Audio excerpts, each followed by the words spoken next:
Kumusta mga kanoise? Welcome back sa ating YouTube channel, Philippine Noise. So ngayong araw, another update naman tayo about WPS nating mahal, ano? So ang video ito ay mula kay Ken Tots na naman. So ang video ito ay merong pamagat na China nagwala sa ginawa ng US at Pilipinas. France ipapadala ang aircraft carrier ng Pinas. So yun, tingnan natin ito, men. Panoorin natin, bigyan natin ng reaction. Ano? So again, bago natin simulan, kung gusto nyo ng mga ganito reaction video, Kento, at supportahan nyo yan. Tapos syempre, our YouTube channel, Filipino IC, like, comment, share, subscribe. Sa mga kanoise, hindi na natin ito patatagalin pa. Simulan na natin, baka agawin pa ng China. Again, ang pamagat ng video ito, China nagwala sa ginawa ng US at Pilipinas. E di magwala kayo, wala kaming pake. So, France ipapadala ang aircraft carrier sa Pinas. So, again, Kientots, Filipino IC. Like, comment, share, subscribe. So, nakakapanabik din talaga tong mga ganitong pikon-pikunan, ano. Start.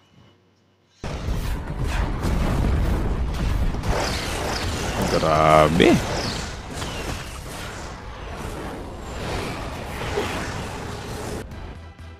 Mga kabayan, breaking news. Typhoon missile system ng Amerika inilipat na sa isang undisclosed location sa Pilipinas. Ito sa kabila ng... Nice. Good news yun. At least undisclosed location para syempre hindi na malaman ng China or ng ibang bansa, di ba? Yun nga lang, may mga mangilang-gilang spy ng China na nakapasok dito sa Pilipinas. So sana pagtutugisin yung mga yan, ano? Mas tumataas na tensyon at mapanghas na mga aksyon ng China. Pilipinas bibili ng karagdagang pangmalakasang eroplanong pangdigma para labanan at itaboy ang China sa West Philippine Sea. Yun, nga rito mga kabayan ay paparating na rin sa bansa ang panibagong barkong pangdigma ng Pilipinas mula naman sa South Korea. Yung aircraft carrier ng bansang France magtutungo na rin sa bansa para magpakita ng suporta sa Pilipinas dahil sa ginagawang pag-angkin ng China sa ating mga teritoryo. Ako po si Roy Z and diba? Parami ng parami yung sumusuporta sa bansa natin, men. Good news talaga yon. Welcome sa Kien Thoughts. Kung hiling mo mga ganitong videos, mag-like at mag-subscribe para lagi kang updated sa mga susunod na upload. So, like the video, subscribe nyo rin Kien Thoughts, ano? Sa tuloy. Mga kabayan, hanggang sa kasalukuyan ay patuloy pa rin ang iligal na presensya ng barko ng China Coast Guard sa West Philippine Sea, malapit sa katubigan ng Zambales. Sa ngayon nga ay pinalitan na ng BRP Cabra ang BRP Suluan sa ginagawa ng pag-monitor ng Philippine Coast Guard o PCG sa mga galaw ng Chinese vessel sa ating EEZ. Tuloy-tuloy lamang ang ginagawang pagpapaalis ng Philippine assets sa mga barko ng CCG. Pero halos 3 linggo na ito mga kabayan at wala namang nangyayari sa mga hakbang na ito ng ating bansa dahil nga ipinipilit pa rin ng komunistang bansa na sila ang may legal na karapatan sa ating mga teritoryo. Kaya nga siguro dapat na tayong some kind magpa-escort ng Amerika, no? Kasi hindi talaga matitigil yan, min, hanggat hindi makukuha ng China or hindi siya bibigyan talaga ng leksyon. Dahil dito ay tiniyak ng bagong US Secretary of State na si Marco Rubio ang matibay na suporta nito sa Pilipinas at tahasang kinundina ang mapanganib at iligal nga na pananatili ng China sa loob ng ating exclusive economic zone. Sinabi ni Rubio na ang mga aksyon na katulad nito ay bumabaliwala sa peace and stability ng Indo-Pacific region at dapat na itong tigilan ng China. Patuloy ang matibay na commitment ng Amerika sa Pilipinas at sa Mutual Defense Treaty ng ating mga bansa. Dahil pa din sa mga banta na dulot ng mga delikadong aksyon ng China sa ating bansa, plano ng dagdagan ng Pilipinas ng 12 na FA-50 Fighting Eagle Supersonic Combat Aircraft mula sa South Korea ang Philippine Air Force. Tinatayang nasa 40 billion pesos ang magagastos ng bansa para madoble ang dami ng ating FA-50 fighter jets na magagamit bilang karagdagang depensa laban sa China. Actually, yung 40 billion na yan, konti lang naman talaga yan. Kung, yung ibang mga pera ng ahensya natin is ilalagay dito sa, sa depensa natin. Kagaya nung sa PhilHealth dati ba na parang nakakainis, nagsiselebrate pa sila na sobrang laki daw ng perang na nalikom nila. Like, men, grabe, nagsisavings kayo. Samantalang yung ibang mga Pilipino na nangangailangan, hindi nyo mabigyan-bigyan. Ang FA-50 Fighting Eagle ay dinevelop ng Korea Aerospace Industry na nagtataglay ng 20mm gun, guided bombs at air-to-air and air-to-surface missiles. Kasabay ng pagbili ng FA-50, sinabi ng Inquirer na mag-i-invest din ng ating gobyerno ng 1 billion pesos para makabili ng Bell 412 EPX helicopter para sa emergency operation ng Philippine Army at 6.5 billion pesos para naman sa 6 na A-29 Super Tucano light attack aircraft. Tuloy-tuloy rin ang ginagawang effort ng Pilipinas para sa modernization projects para patibayan ng cyber infrastructures at mga ground-based air defense system ng ating bansa. Siguro kung lang talaga yung gobyerno natin tawag dyan, gagawa sila ng mga scholars or ng mga engineers bang tawag dyan na gumagawa ng mga pandigma na mga ano, mas makakamura siguro tayo. It's just, parang wala pa tayo sa ganyang mindset na tayo mismo yung gagawa. Nga rito mga kabayan ay inaasahan na rin ang pagdating ng HDF 3200 Guided Missile Frigate ng Pilipinas na BRP Miguel Malvar na tatanggapin ng Yun. Philippine Navy bago nga matapos ang March 2025. Tinatayang 28 billion pesos ang halaga ng deal na ito ng Pilipinas at South Korea na napagkasunduan noong taong 2021 at Grabe, 28 billion pesos. Barya. Barya. ginawa naman ito ng South Korean shipbuilder na Hyundai Heavy Industries. Dahil sa mga paparating na mga panibagong military assets ng bansa, inaasahang mas magpapalakas nga ito sa ating maritime defense, lalo't higit na kailangan nga natin ito dahil tuloy-tuloy pa rin ang illegal na ginagawang aksyon ng China sa West Philippine Sea. Tama. Samantala, ayon sa report ng Philippine News Agency noong January 23, magtutungo naman sa bansa ang French Navy aircraft carrier na Charles de Gaulle at mga escorts nito para nga mas pagtibayin ang maritime security relations ng ating mga bansa at para ipakita ng Pransya ang suporta nito sa Pilipinas sa mga ginagawang mapanganib na mga aksyon ng China Coast Guard sa loob ng ating EEZ. Inanunsyo ng French Ambassador to the Philippines na si Marie Fontanelle ang balitang ito sa Maritime Cooperation Forum sa Makati at sinabing magsasagawa ng mga joint maritime activities ang French Navy carrier katuwang ang Armed Forces of the Philippines at Diba? Sobrang magandang balita yan na magkakaroon na naman tayo ng mga exercises.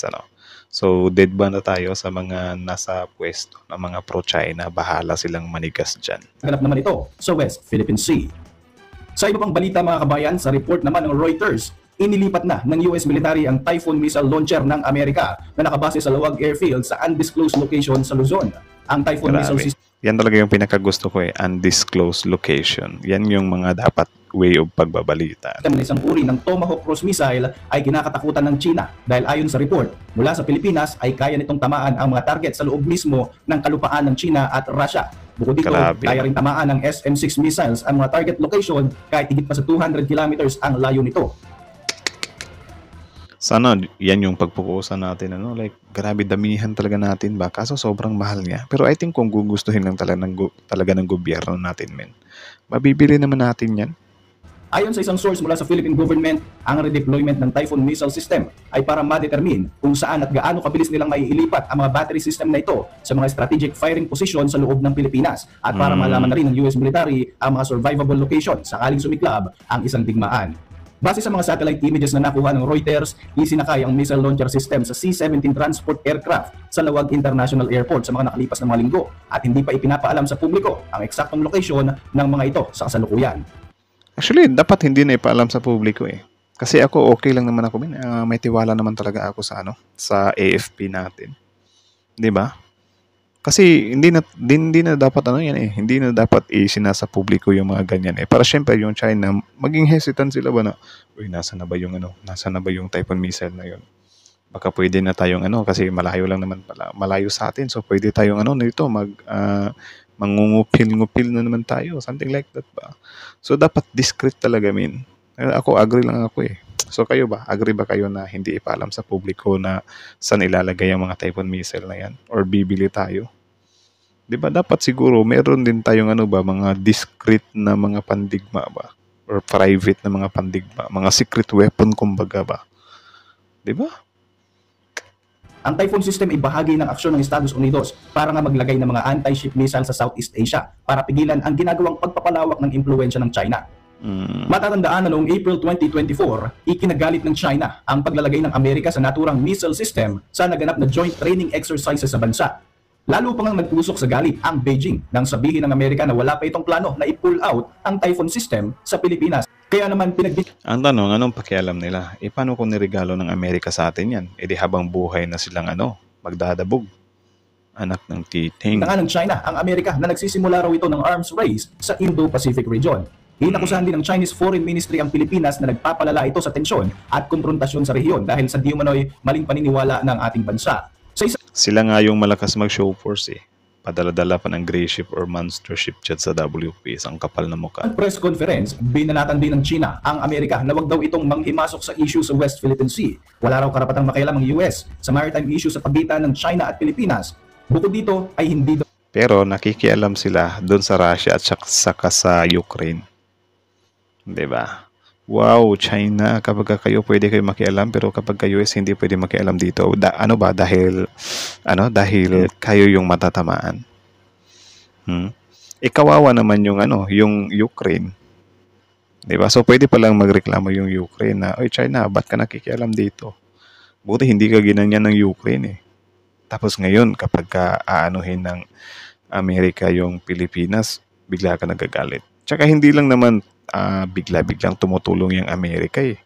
May mutual defense treaty kami. Mayroong basihan ba? Hindi lang naman yung China na parang jojoin lang siya, mang-e-epal. Hindi naman ganun. May basihan naman siya. Tuloy. So dapat maisantabi ang sovereign rights at maritime rights ng China at hindi rin daw dapat hikayatin ng Amerika ang mga illegal na claims ng Pilipinas sa South China Sea. Ikinagalit din ng China ang ginawang paglilipat ng lokasyon ng US military sa Typhoon missile system sa ibang lugar sa Pilipinas. Diba? Nagagalit na sila. Anong paki nila? Bahala sila magalit sila. Responsable daw ang aksyon na ito na posibleng magdulot ng panganib sa regional security ng Southeast Asia. Ang paggamit daw ng Pilipinas sa isang intermediate range missile system bilang strategic weapon ay maaaring mauwi sa mas mataas na tensyon at sa isang geopolitical confrontation. Para sa inyong mga reaksyon, mag-iwan lang ng komento sa ibaba na. Ay nako, Mauning. Bahala ka dyan, Mauning eh. So yun lang naman mga kanoisi. So kayo na masasabi nyo doon, comment down below. Tapos yun, pag-usapan natin yan sa comment section. So again, ang video yun ay mula kay Kentots. So supportahan nyo yan. Original video link in the description box below. Tapos syempre, bago nyo iwan yung YouTube channel natin, Pilipinoise, don't forget to like, comment, share, subscribe. So again, kita nyo naman yun men, isang magandang good news yun. Actually, kudos. Pero yun nga, bakit pinapaalam pa na ililipat natin? Dapat hindi na pinapaalam. Kita nyo, yung China, umiiyak na naman. Hoy, Philippines, bakit nyo nilipat? Gusto nyo talagang, mas grabe yung tension.